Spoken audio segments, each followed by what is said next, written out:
back to my YouTube channel. It's your favorite girl here, Ella. Welcome to my channel. Over here, we discuss all things legal, law school experience, and you see my life as I go through the challenging but insightful and very eventful journey of becoming a lawyer out here in Canada. If you're new here, welcome. I have just spoken about the kind of content that I release on here on my channel. If it's something that you're interested in, be sure to subscribe to join this community. Like our videos, give us a thumbs up so that YouTube will know that we're doing something great, and you'll be able to recommend the video and the channel to other people to reach. We need to get to a wider reach here. We're trying to get up to at least 1,000 subscribers. We've been doing this for 2 years and we have still not achieved that goal. We've done so many videos on this channel, so many educating things for people to view, and I really hope that we're able to grow this community. Another thing for you to do is to turn on your notification bell so that you get notified whenever I post my videos, and you'll be able to see everything as it's dropping back to back. Well, not back to back all the time, but you get the gist. To my returning subscribers, thank you so much for riding with me through this journey. I appreciate all your support, all your comments, all your likes. Everything keeps me going. It makes me know that I'm doing something great on here, and you're always welcome back to the channel. Now, today's video is going to be very, very informative. It's about what happens next when you have received your NCA assessment. What is some things to look out for, the mandatory courses or exams that you would have to take for every candidate or for the exams. We're going to be talking about what that process might look like. I encourage you to watch every single part of this video. Make sure not to skip any part because every part is as important, So, like I said in previous videos, each applicant has a personalized assessment. So you might be a person who went through the same program with your peers. So for example, myself and then my peers who we all graduated from University of Birmingham at the same time. Yes, we went through the same program. Some people did the 2-year program, some people did the 3-year LLB program, and we all came from University of Birmingham. However, everybody has a personalized NCA assessment. The NCA would require them to complete different types of exams. So your exams are all personalized to you. I know it seems as if I'm repeating this, but it's something I need you to know. So for example, if Ella went to University of Birmingham and Stella also did the same, Ella's assessment might be different from Stella. I don't know any Stella, but that was the name that came to my mind because it rhymes with Ella.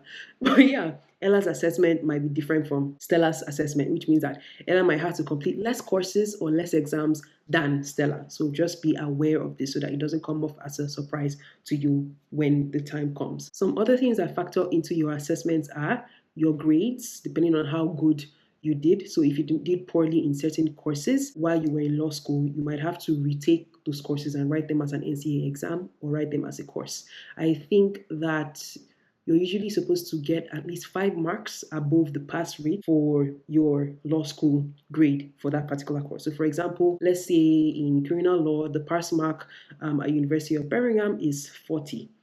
You're supposed to get at least 45% for you to be able to scale and not have to redo that course for the NCA. If you get anything lower than that, it is likely that the NCA will ask you to write that particular exam or take it as a course, just to be aware. Another thing that's factored into your assessment is the amount of years you spent into law school. Yes, I didn't know that until I was assessed. So for people who have spent 2 years of law school, maybe because they did an undergrad before going into law school in the UK, and usually the traditional amount of years people spend in law school in Canada is 3 years. So that might also factor into the amount of exams you're required to write or courses you're required to take to fulfill your NCA assessments. Just be aware of this. I have a friend who did the 3-year LLB program and she has less NCA course requirement to fulfill than for myself who did 2 years LLB program at University of Birmingham. Another thing that factors into your assessment is the type of law you studied, in what jurisdiction. So is it civil law or common law? This all plays a factor into what exams you will be required to take. So these are the general things that you should think about. Well, not technically, you can think about it, but you still have to wait to see what the NCA requires from you at the end of the day. But these are some things that will be good to be aware of. The good part of this is that regardless of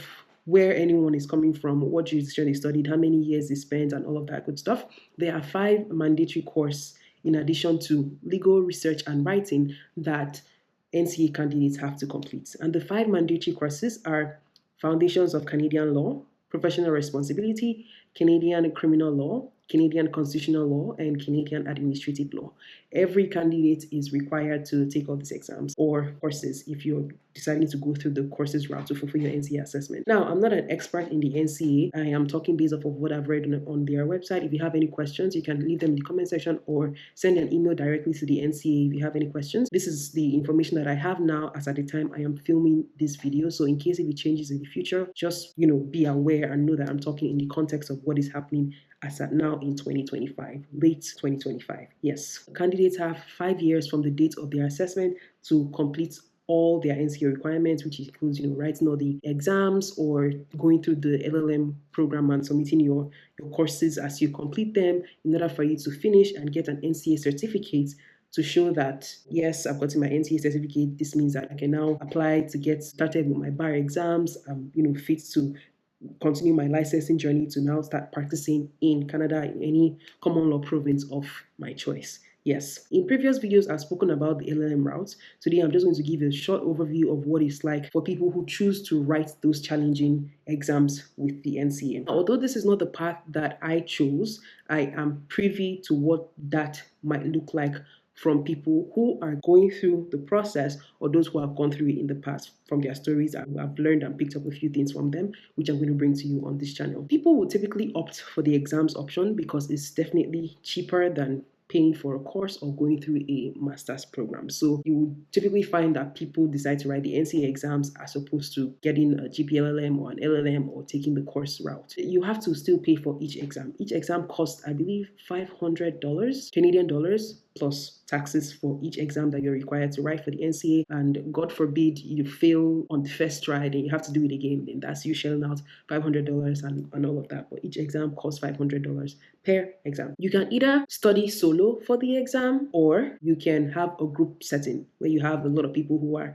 deciding to write the exams at the same time, and yours from a study group, you all buy study materials together. You decide where you want to buy your study materials from. There are different people who sell study materials and help people study for the NCA. There are people who have that as a business, so it's up to you to do your research. I'm not recommending anyone. It's up to you to do your research and see what works best for you, but these are ways that people can study for the NCA exams, either solo or in a group setting.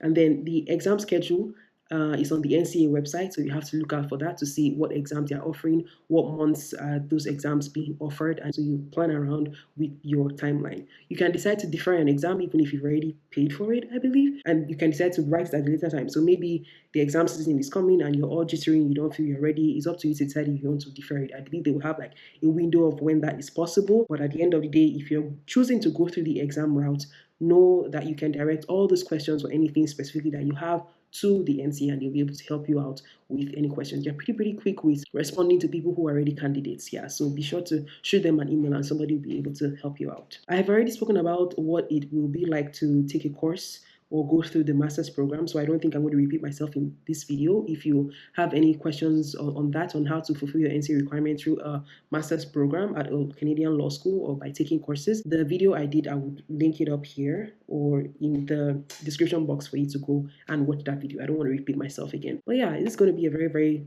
quick and short one. I really hope that you found this information very informative on what next happens after you have been assessed for the NCA and what courses would be typically required of you to complete within that 5 years. Once again, you don't have to take the entire 5 years to fulfill your requirements.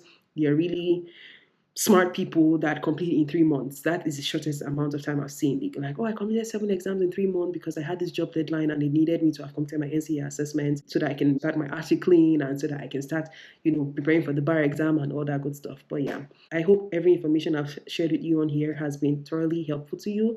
I will catch you all in my next video. Before you go, remember to like, share, subscribe. Turn on your notification bell so you get notified whenever I post my video, and I'll catch you all in the next one. Bye.